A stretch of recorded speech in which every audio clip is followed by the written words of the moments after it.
Hey everybody, welcome to my weekly Monday video. My name is Wes Hagen. I'm the vineyard manager and winemaker at Clos Pepe Estate, Clos Pepe Vineyards.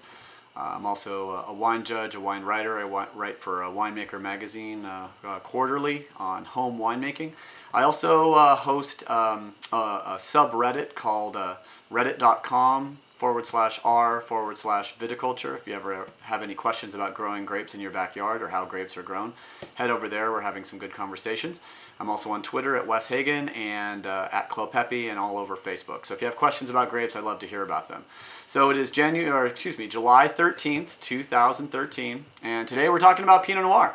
So I'm going to give you a little historical bookends from 1395 to 2004 and what kind of happened between those dates and why I'm choosing those dates as sort of a bookmark. Pinot Noir really kind of took off in the United States in a very special way about 10 years ago in 2004 due to a movie about men behaving badly called Sideways. I like to say Sideways did for Santa Barbara County Pinot Noir what the Soviet Union did for socialism. I think it instead of going through a natural evolution and process of becoming popular, socialism in the Soviet Union was pushed out of sort of a feudalism in the same way that you could say that Pinot Noir is sort of in the same position of sort of feudalistic winemaking back, making delicious and good wines, but we didn't have the really hospitality infrastructure to get ready for these sort of busloads of tourists that would come up with glasses out saying, give us more Pinot Noir. So 10 years later, I think you could say that Santa Barbara County is really coming quite a far way, a long way since Sideways, and we're starting to really allow our hospitality and everything to catch up. So Sideways, and when Miles in 2004 said, we're not drinking any effing Merlot. Merlot sales went down, Pinot Noir sales went up, and now we're just starting to catch up on this whole madness of Pinot Noir becoming a serious player in the world of red wine. So I wanted 10 years later to kind of check in on Pinot Noir. And what I like to bookend the 2004 Miles statement with was sort of a statement that I like to attribute to Duke Philip the Bold, who was a Valois Duke in Burgundy in 1395. And the Edict of 1395 is one of the first times in history the words Pinot Noir show up.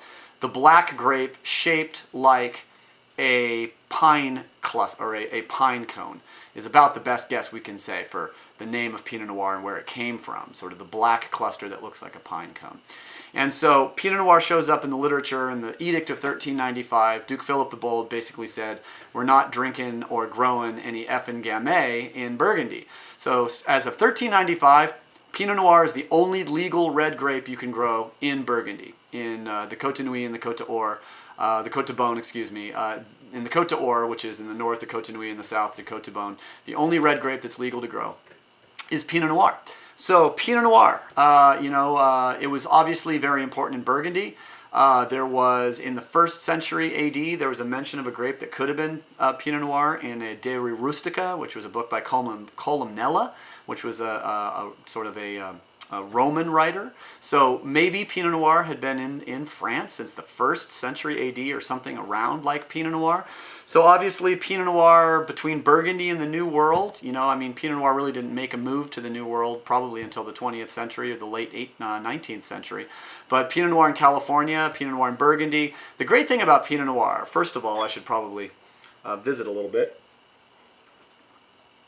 That's the 2010 Pinot Noir from Clos Pepe Estate. Nice, big, rich, ripe wine. I would call this color, this style a little more modern.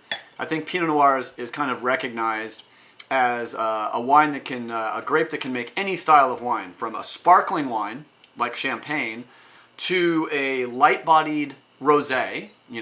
You're talking 11 and 12% alcohol in the sparkling and the rosé.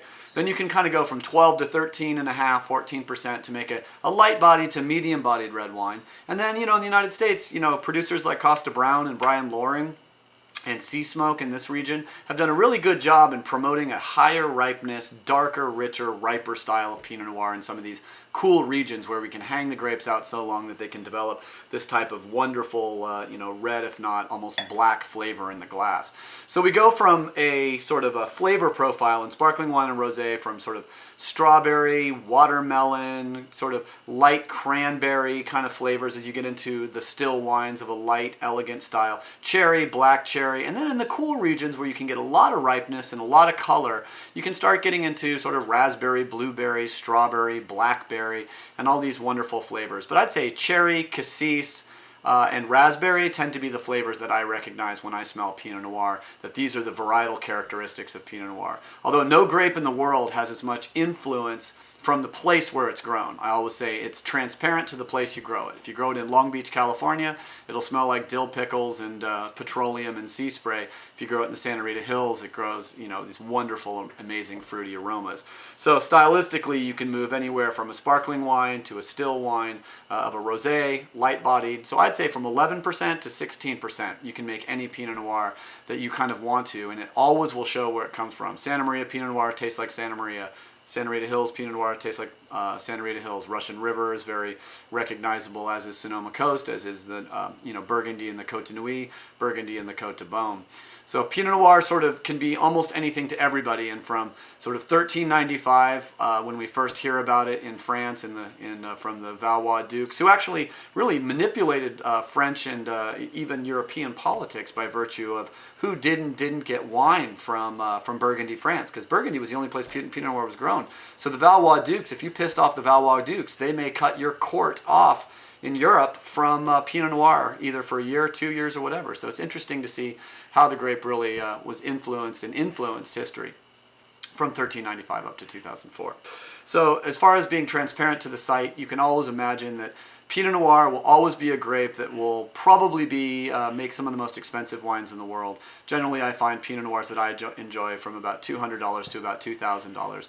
You know, wines from everything from Byron and Cambria in the Tepesquay bench of the Santa Maria Valley make delicious wines for about $20-25, all the way to the Domaine de la Romanée-Conti, their Romanée-Conti and La Tâche wines, which are thousands of dollars. Each wine has something to say. Each wine can either be used as a pleasure wine or a wine that you can really read into and look for the complexities.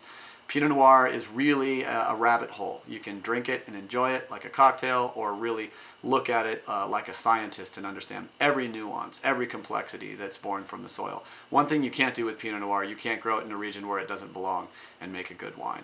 So I invite you to come up to the Santa Rita Hills to see what we're doing up here with Pinot Noir, and I hope, as we talked a little bit about sort of from Miles to Duke Philip, you learned something today about Pinot Noir. If you have the opportunity, please visit the website, clospepe.com, check us out on Facebook or Twitter, and please leave some messages. And if you have something you'd like me to teach you about wine, or talk about wine, or something you don't want me to talk about wine, please engage. We are a wine culture here, and we love people to engage and enjoy the conversation about wine and Pinot Noir and everything about the Santa Rita Hills and Clos Pepe. So have a great week.